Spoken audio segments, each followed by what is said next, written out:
Hello, this is Sizwe podcast. My name is Agnes, and today I have my co-host Patricia with me here. Hi, Patricia. Hi, Agnes. How are you? And I'm doing good. And today in our midst, we have a beautiful lady. I am struggling to learn how to pronounce her name. Odion.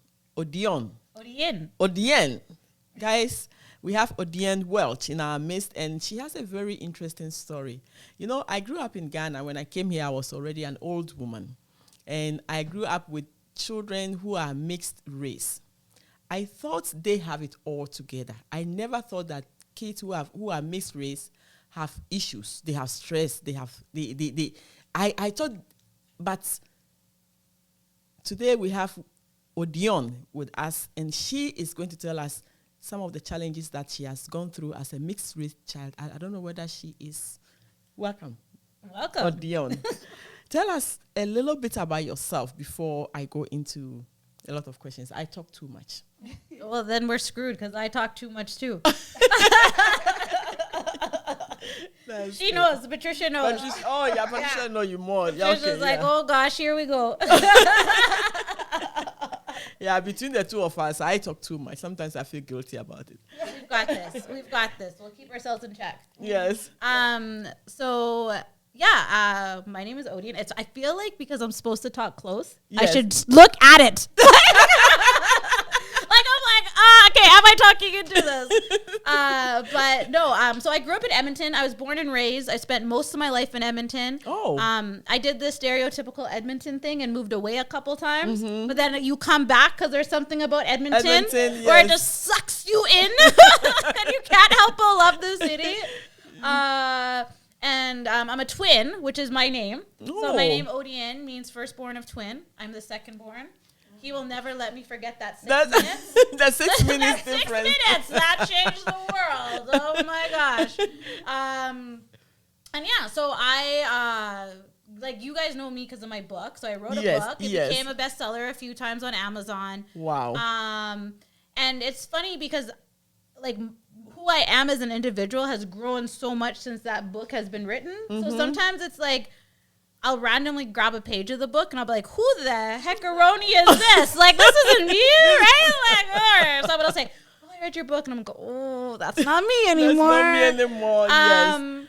But it was such a journey to do that. And actually part of the reason I did it was because when I was trying to find those resources to help me with my mental health, mm-hmm, because my book is about depression and anxiety, it was what resources existed for me as a woman and me as a woman with multiple identities. Yes. Right? And so it's been an interesting journey. I'm currently doing my doctorate. Mm-hmm. So next year, hopefully I'll be a doctor if I keep my sanity. Wow. Yeah. So if you just see me looking a little twitchy, it's because I stayed up all night. And so I do that. I work in the arts in Edmonton, and I do a lot of community work. Okay. My jam, you'll just see me being let's talk community. I am cool auntie. Okay. I am the coolest of aunties, except I was recently told that when I say I'm cool auntie, I'm no longer cool auntie. You should let them say it to you. Yeah, I have 18 kids who call me auntie. Awesome. And so they take all my money. So if you see me working lots of jobs, it's because they take all my money. But that is probably the coolest thing ever is to get to be called auntie.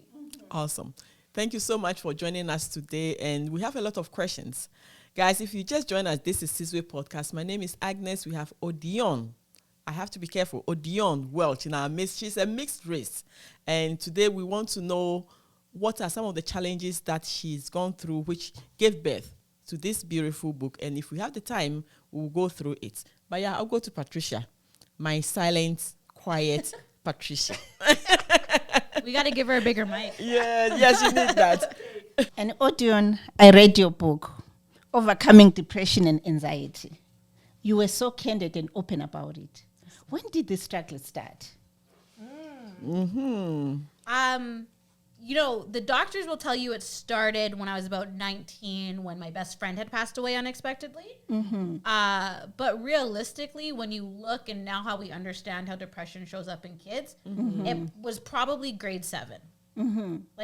so 10, 11 that Yes. it started, that it really kind of took me. And it was little things. Like it was, you know, that pulling away, or how you talked about self-esteem, like figuring out where I belonged and how I navigated. Like we were really poor, like really poor. Wow. And so it was like how to fit in, and like I would, you know, kids sleep, but I would just sleep the weekend away because it's not like I could do anything. Wow. Right? And just that, you know, the bullying and the being picked on. Like I had a conversation with you guys before. Yes. About how like I would go to sleepovers and girls would put my name in the hat for charades and put a pillow in their pants and walk and pretend they were being me. And it was like, I can't change it about myself, right? And I didn't have the fancy clothes, and I had like, we'd go to what were they called back then?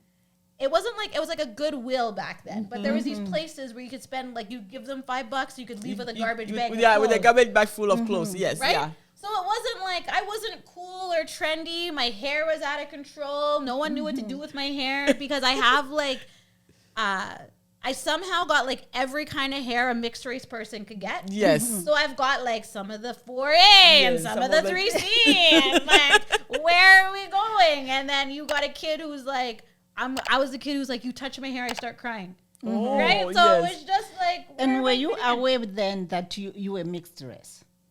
You know what? I would say I didn't fully know I was mixed race till probably junior high because I grew up with my mom. Yes. In elementary. And she's black. And I was going, there was actually one other black girl in the school, but I also think she was mixed race, and my brother. And our school was either East Indian kids or white kids. Like, actually I would say it was grade 5 because the first school I went to, it was all East Indian kids. It was all white. Black, yeah. In grade 5, we moved to Rundle on the north side. And then there was a whole bunch of other kids. And that's when kind of race pockets started being identified. Okay.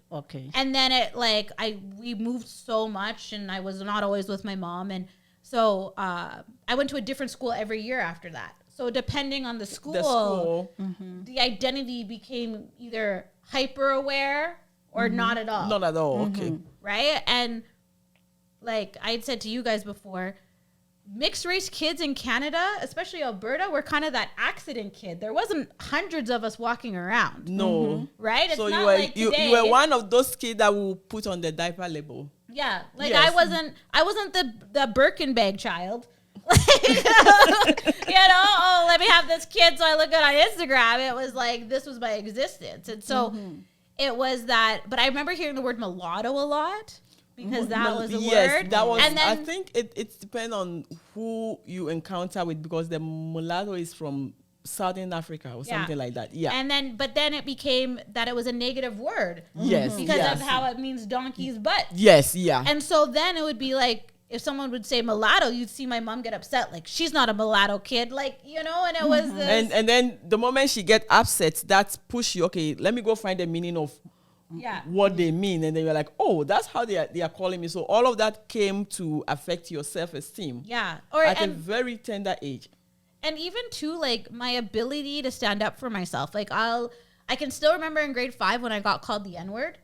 Actually, a lot happened at Rundle. Okay, maybe we should question that school. And I was like, I know this word's not a good word. I don't understand why this word's a good word, but it's not supposed to be getting said to me. Very good. Right? And so I went to the teacher and the thing, and the teacher tells me, no, they're just trying to describe what they think you are. And so I go home and I tell my mom, and my mom's not having it. No. Okay? My mom was really funny growing up because most of the time she didn't really care, but every once in a while it was like, we're going to war. Yes. We are going to the school and we are going to disgrace ourselves. And when she wanted to go to war at the school too, she'd call my granddad. So it'd become a whole family Yes. affair. Like all of a sudden, like family I don't see all year is at the school. So something happened. Like yes, and then I remember one time I told my daughter, I'm coming to your school if you don't tell me what happened, and I'm coming with my friends, and we are coming to disgrace ourselves. And she's like, Mom, please don't come. Right? Like that is every child's biggest fear, okay? You're like, who are you coming? Like, are you coming to the school with cool auntie? Yes, with the cool aunties, yes. And cupcakes? Or are you coming to the school to yell at the teacher. Like, which one is it? And, I'm sitting in the room and I can still see everybody. And it was like, they're like, well, and I remember them, I can still remember them being like, it's not a bad word because of who she is. She's not fully black, so it's not a bad word. Oh, wow. Right? And so this experience that is degrading becomes even more degrading because now I'm not enough of that. Yes. Right? Yes, yeah. But you see it happen even today where people are like, we've talked about this, where like I'm either too black or I'm you're too too white. white. Yes. Yeah, you're being too white. Right? You're being too black. Yes. And like what spaces you fill in. Like one of my kids, who's mixed race, they're in their second year of university this year. I'm so proud of them. Yeah. But they just like they'll never say it now, and I know they're not going to watch this podcast, so I can talk about them because that'll be too cool to talk at this podcast. But they ended up just like hanging out with all of these Asian kids that were into anime, and all they did was anime stuff. Yes. And like all of a sudden, I was like, "You're a very like stereotypical Asian right now. What's happening?" But it was like when I looked on it, it was like nobody's questioning who they are. Oh, Yes. okay. Yeah. Where they Like found all themselves. they just wanted to do was talk about anime. They didn't want to try and figure out which one they were more like. They're like, cool, you like anime, hang out with us. Like, Yes. Yeah. because like she did have it where she would have like where they would have like black girls being like talking about their hair or like their body or how they like the music they liked. They liked country music. Like it was always this thing about like it's a lot easier when someone wants to degrade the value that you bring to this world, like your God-given value. Yeah. The easiest way to do it when you're mixed race is to come after your race. Yes. Wow. Right? Or to discredit. Like I will have and it's interesting because the problems I face as a youth are different than the problems I face as an As adult. an adult, yeah. And different than what I see the youth deal with now. Yeah. But it's like I'll even like work I do good work, right? And it'll be, it's because you're pretty or because you're digestible or like work I do in diversity. I was doing some work with the police system on like, making sure they're not jerks. And like when I would tell people in my community about it, they'd say, you're just easier to digest. Yes, because you can connect with both ends. And then they have already, like, it is because you are mixed race. That is why you get the opportunity to do that. But it's like, but I also get the opportunity, not because I'm mixed race, No. but because I've done the work. Because but people think that because people can use you as a poster, now you can easily go to the white group and then connect with them, and you can easily come to the black group. So that's why they put and you there. And sometimes I can. Like Yes, sometimes I think it's my superpower. Like get out of the way, right? Like as I get older, now I own it. Like if I could tell any mixed race kids, own the fact that you're both races, right? Yes. Be like, I'm gonna go line dancing with Tony tomorrow, and then next week I'm gonna go to a soca party with Jaquan. Like, like own that there's that flexibility and movement. And like I feel like the work that I do now in diversity, that is my superpower because it increases my ability to have empathy for everybody. And it increases my ability to see when something wasn't done with negative intent. Yes. It was just done due to a lack of understanding. Yes. Guys, if you just joined us, this is Sizwe Podcast. My name is Agnes. Today we are speaking to Odion. Odion, she said something that how long do we know that what we have, that people are even degrading, is also what makes us unique and like we can use it as a tool. Yeah. But I will go back to Patricia's question again of talking about how you began to realize that now I am depressed. So it started at grade 7 all the way to high school. And then when did it become so pronounced that you were able to get hold of it? It was a journey. Like I wouldn't say I truly had a hold of it till like probably like 12 years ago now. Like, but it was there's pivotal moments where it became obvious it couldn't be ignored anymore. Yes. Right? Like It couldn't be ignored by you or by the people around you. Oh no, it could be ignored by the people around me. It's a lot easier to put her like, especially in the like as a Black community, we're moving forward in our talk about depression. And I was as a child in a Black community, I think your parents will say, okay, suck it up. Oh yeah, no, I got told, you know, we came to Canada for this, like the struggles of immigration. Yes. And like that space wasn't necessarily there because there's also their own struggles. Like I can look at it now and look at my mom and be like, my mom was a single parent with mixed race kids in Alberta. In struggling those days on welfare. Like she didn't have the capacity for me to have something wrong with outburst me. of Right? Yes. Like she needed me to figure the heck out. Yes. Because she was trying to figure out how to be an adult, right? Oh, like and yeah. she was a young mom too. Like my mom had me in her teens. Like she had me and her brother in her teens. So there's all these layers yes. going into it. But it's like, so I say like the depression because it's like, and I think because I'm mixed race, that's where I am now with my mental health. Because my white side and like the people who like were that family are the ones who were like, you need to deal something. So when I was 18, my best friend passed unexpectedly. And that was like my breaking point. Yes, yes. And I was staying with, I call her my auntie. She's pretty much like my second mom.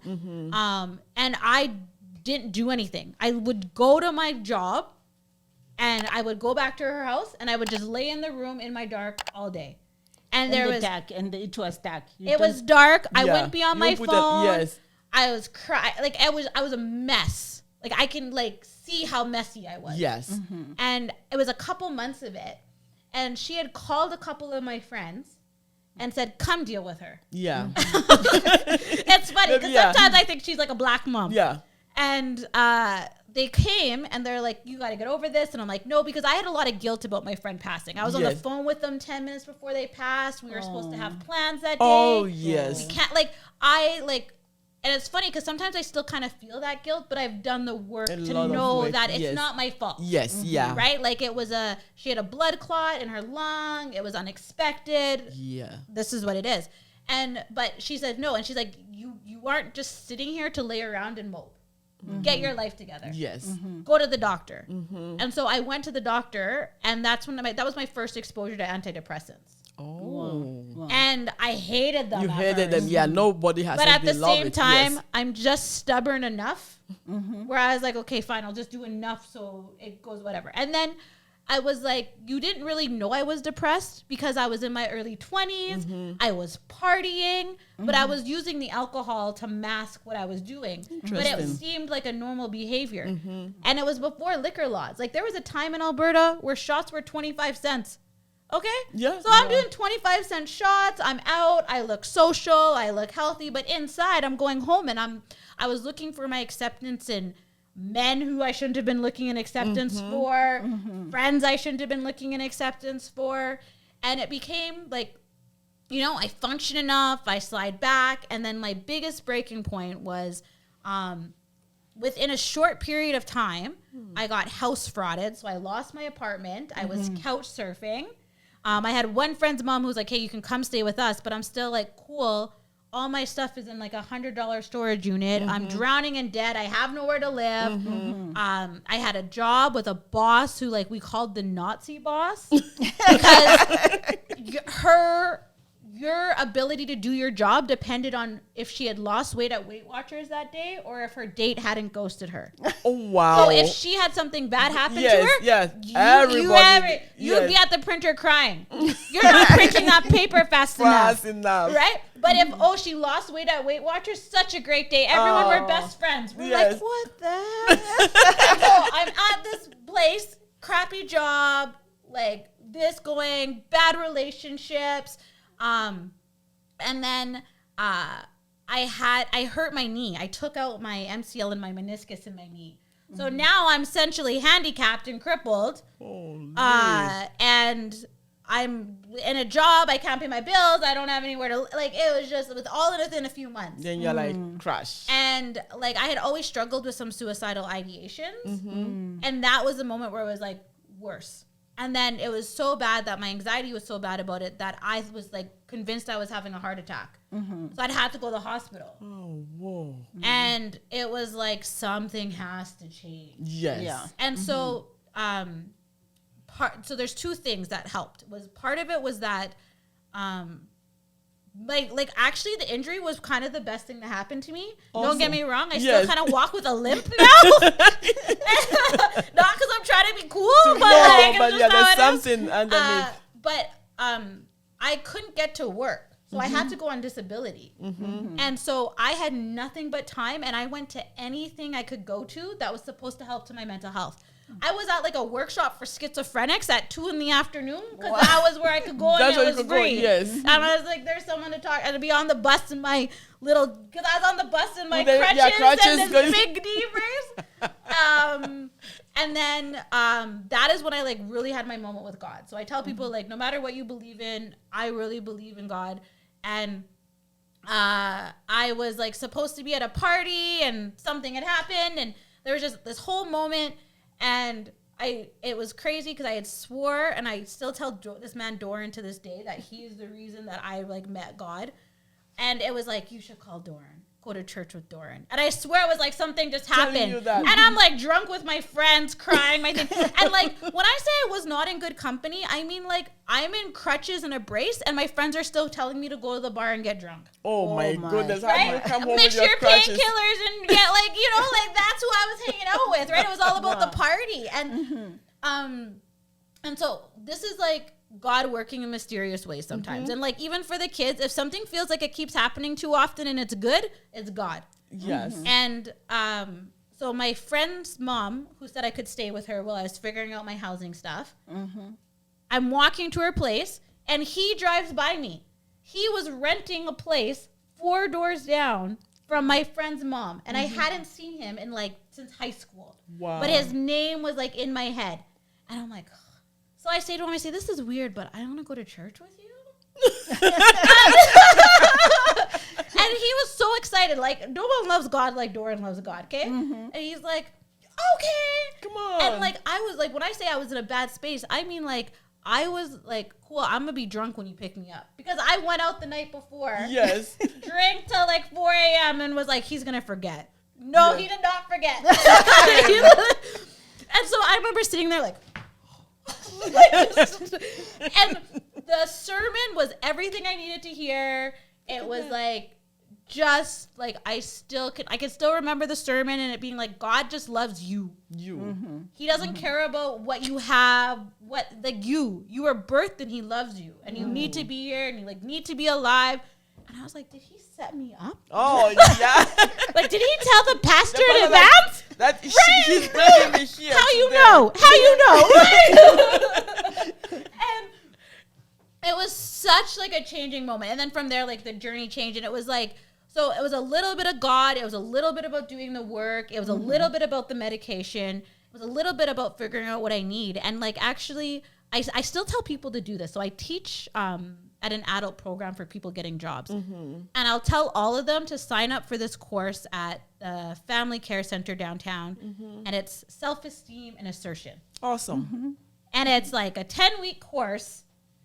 And it was like, I need to build my self-esteem. I need to assert what I need. And it was crazy because that assertion portion really helped me in like telling the doctors what was working and what wasn't working. Because it's really easy when you're struggling to be like, whoa, this isn't working. It sucks. It's me. It's me. Yes. Right? Yeah. And like I was on a prescription, and like I actually still have some problems with my ear because of it, but it causes tinnitus. And so I was getting this ringing in my ear. And I said to the doctor, I'm getting this ringing in my ear. And he's like, you're fine. It's better than being depressed. Like the doctor wasn't the best doctor. And so I was like, so I went to go fill my prescription. The pharmacist said, how you're doing? I said, I'm really not liking this. Like my ear, I have this infection. And the pharmacist was like, no, I'm taking you off of it. Oh. And you tell your doctor I took you off of this. And did they give you something else? Yeah, they did. Oh. But it was because it was like I had said, but like who I was before I had taken that course and where I was and how passive I was and You wouldn't how have like even, conflict averse I was. I wouldn't have You even wouldn't said have said to the right doctor, to the yes. pharmacist, I don't like this. Yes. Right? I would have been like, okay, yeah, pharmacist, I'm good. You know? Yeah, I don't want to cause nothing, but it was like, no. And it's not working. And it's crazy because like, so sometimes this ear will ring and I can't hear it in my ear. But I guess if you stay on that medication and you have that side effect, you can actually lose your hearing completely. So if I hadn't said to the pharmacist, this isn't going so good, then it wouldn't have happened. Yes. Wow. And so it's like all of these things to make us better in our mental health. It's like, it's a journey. It's a journey. It's not what Instagram tells you where you're going to go to the gym one day and all of a sudden you're going to have a 6-pack. I'm still trying to get the 6-pack. I don't know where it is. Like, but like our mental health and like being different things trigger us. Like being mixed race triggers my mental health. Like I've told you guys stories about like as an adult, how it discredits me or people say I don't bring value. Or how I'm not being one race enough, right? Yes. But then as a female, there's expectations on me as a female. Yes. And like as a mixed race female growing up in Canada, there's just some cultural norms I haven't jumped onto, you know? Like they say success is when you're a lawyer, engineer, or you popped out 10 kids. I'm like, don't get me wrong, I'm about to become a doctor, but there for like huge chunk of time, I was the wild child. Yeah. No kids, no man, no ring, like no school. No school. Awesome. But you've done well for yourself. Yes. But the thing is, it was a journey, and I didn't like. I spent so much time trying to figure it out, but I didn't say I'm too old. Well, that's Like wonderful. I remember when I first said I'm going back to school. Because my first year of university, I had actually like. There's no way to say it. Pardon my French to any kids that are listening, but I shit the bed. Like I epically failed my first year of university. Guys, you're listening, right? Right? And I was like, I can't go back. Like I felt so bad that for me to go back, I had to take night classes to get my GPA up and then apply to the program to show that I wanted to do it. Yes, yeah. And I will never forget, I was having a conversation. One of my friends had called me. And it was, you know, like when those Nokia tiny cell phones were cool before I went back to the big phones. Yes. And she says, hey, what are you doing? You want to come to the bar? And I say, actually, I have a class, right? Because I hadn't told anybody I had class yet. But I say to her and she goes, why are you bothering? And I'm like, never forget. I'm standing in the halls of Grant McEwen. I'm at the, like, where the cafeteria is. And she says to me, why are you even bothering? You're just going to fail like you did before. Come out to the bar.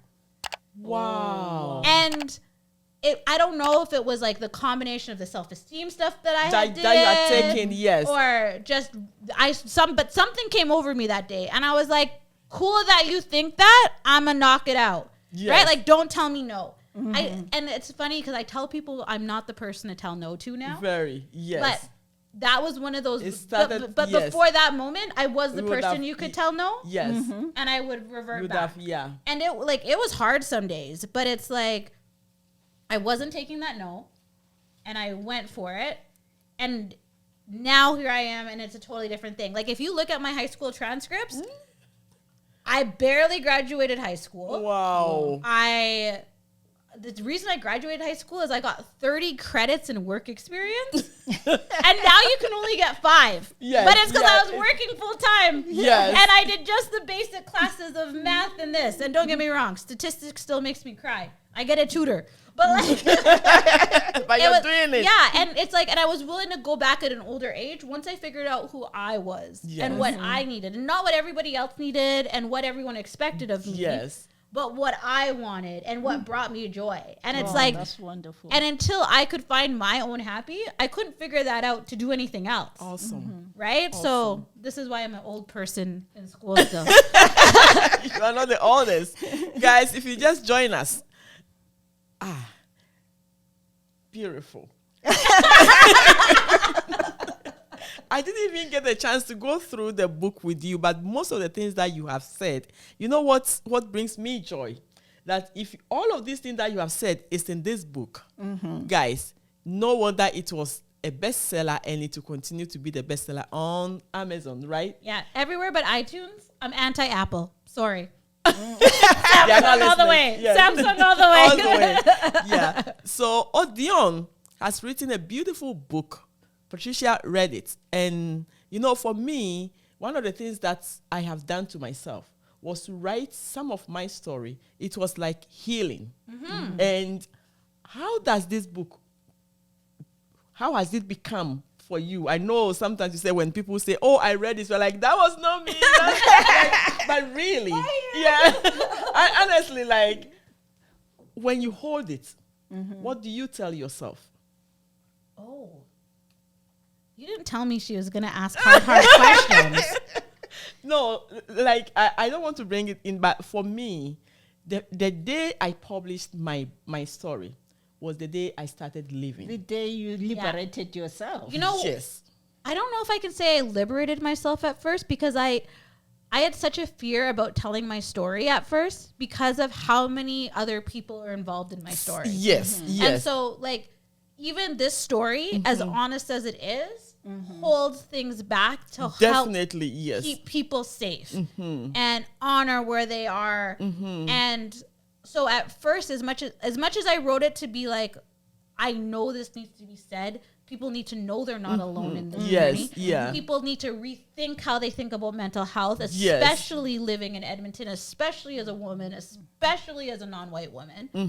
But that, like, probably first 6 months to a year, I think was almost the opposite effect. It wasn't freeing yet. It was, yes. Because You've put something out there, and Yeah. you're like, you are you're still waiting. afraid. Yes. And it was, what I think was the craziest part to me was the people who had my back and the people who didn't. Yes. Like, I had like a great editor do it, and there's still mistakes. It's what process that happens in the book. Definitely. And somebody who I thought was like one of my biggest like friends and fans yes. said to me, "Ugh, I just felt there were so many grammar mistakes that I couldn't even read Oh it." yeah, I've heard that. And I was like, I had someone on the literary master's board edit it. What do you mean? Yeah. And and plus language changes and evolves and the type of English. Yes. But then, and I had like people who were like felt that they were ashamed because not of me, but because it forced them to look at their story. Yes. But it took me time and a lot of therapy to understand that, like, someone being upset about me sharing my story. Oh yeah. Isn't about me, but it's about their perceptions. And it's Yes. about the, like, I call it the Pleasantville mentality, right? And black people do it better than nobody. I don't care what kind of black you are. Yes. You never know something's wrong. We could have no food in the house, wearing our best clothes at church. Oh yeah, definitely. You know, everything's all good. Yeah. You're like, my car just got repoed, but you're gonna like Look good. Yes. Yeah. You're not gonna tell somebody. Oh yeah, like and like when I'm so mad with my husband and we are home alone, and then people knock at the door. Yeah, and he's the best husband in the world. Oh, he's so great. The door closes. You're like, you go to your corner, right? And it's like, you know what? You don't even like I told you that I walk with Sister Walk, and I was talking to this one girl, and she's not really answering the questions. And I've been around enough where I can I'm like, oh, what do? You know? And finally, I get that she's not working right now. She had lost her job, but she didn't want anyone to know she lost her job. And I was like, you need to tell people you lost your job. You got 100 women here who could help you find a new job. Definitely, yeah. So But be we're real. so worried if someone's going to find it out, right? And so that book, like when I wrote my book, it caused people to find out things. Awesome. But it's crazy because now it's 6 years now, I think, that it's been published. And to see how me saying my story helped people that I cared about and loved is the best thing that could happen. Awesome. Like when I saw people sharing their stories too, and even like, I'll never forget, about a year after I wrote it, maybe a year and a half, this girl who I've known a long time, there's a scene in the book about sexual abuse. And I tried to make it as high level as possible so it wouldn't trigger anybody. Yes. But still, it's the experience, Yes. right? And it's a black woman experience. Yes. And she comes up to me, and so I experienced something called cocker walk, which essentially a guy says, I'm not driving you unless you deal with my situation. Yes. And she tells me, you know what, actually, I had that happen to me too. And she tells me the person's name. And I go, that's the exact same person who did it to me. Oh my God. And it was somebody in community who, like, people had on a pedestal. Yes. And then the community has trusted the person. yeah, and we were all young and in our 20s, and they were older, and it turns out that 5 of us within the same year had that experience. And it was because we were being quiet about our story. Yes. Exactly. And we were getting up, like, because, like, you know, like she said, I tried to tell someone and they told me it was my fault. Yes. Right? And I know when it had happened to me, I felt it was my fault because Yes. I had spent all my money at the bar and I didn't have a way of getting home. So I thought they would drive me home. Yes. And so it's like sharing our story. No matter how we do it, there's going to be someone who's mad about our story. There's going to be someone, but there's going to be someone whose lives we save with our story, no matter what our story is. Awesome. Right? Like, and so that's what it comes down to. Even about like when we talk about race, and we really wanted to talk about that today, sharing our story with race helps people with their self-esteem. Yes. You know? Definitely. It makes people feel not so bad, or it tells someone how not to be a thing. Like when I tell some of my white friends how not to be jerks, or like I'm like, when you say this, it makes me feel some type of way. Yes, yeah. They don't do it as much anymore. Again, yes. But they don't know it unless I share my story in Very. a kind way Yes, that in a supports kind them. way. And I think, like, if anything, it's to remind people, like, when we say you suck, we got to do it in a kind way. Yes. Because that is when we're going to do better in so many Exactly. ways. Exactly. Odeon. Close. Close. But to even listen to you that by next year we will be calling you a doctor A doctor. makes me feel so proud, and Makes me want to puke. for all the journey of learning is not easy. This is another beautiful book that you have put out there. It is a 30-day coloring book, and it's beautiful. We will forever be grateful to you for all the journeys that you have gone through to come out to be a lesson and a model for most of our young youth. It doesn't matter where they are misraised. Some of the challenges that you have talked about right now, when I asked you, really resonate with a lot of our youth out there. And we are forever grateful. We will want you to come back. Oh, I get to come back? Patricia, do I get to come back? Yeah, exactly. Exactly. And Odeon, for your last words, what would you say to that child who's suffering from depression in silence? Don't be silent. But if you feel like you have nowhere to go onto an app. There's like some really great apps now where you can talk to someone, call a health hotline. We now live in I'm not telling you, technically this isn't illegal, but like you can download an app to have a second phone number on your phone, like Text Now from a country. And like, let's say you're Black, there's a Black youth mental health hotline in the States. Yes. So if you just download the app and make it look like you have an American number, you can call it, right? Like if you don't want to tell your family and you don't want to tell your friends, even though I want you to, you can call a number, you can go to an app, you can go to a thing, like just talk to somebody. Awesome. And even if you book a therapy appointment at a free clinic and you sit there in silence, it's gonna go so far, because like if a youth goes and looks up the chances of them being born, your chances of being born are a number so big I don't even know how to say it. It's like 1 in 70,000 quadrillion extra billion zillion.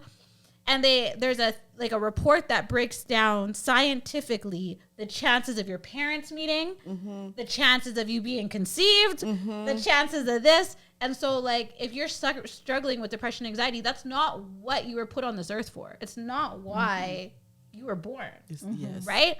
And so go talk to someone and figure out where it is that you're at and figure out your space.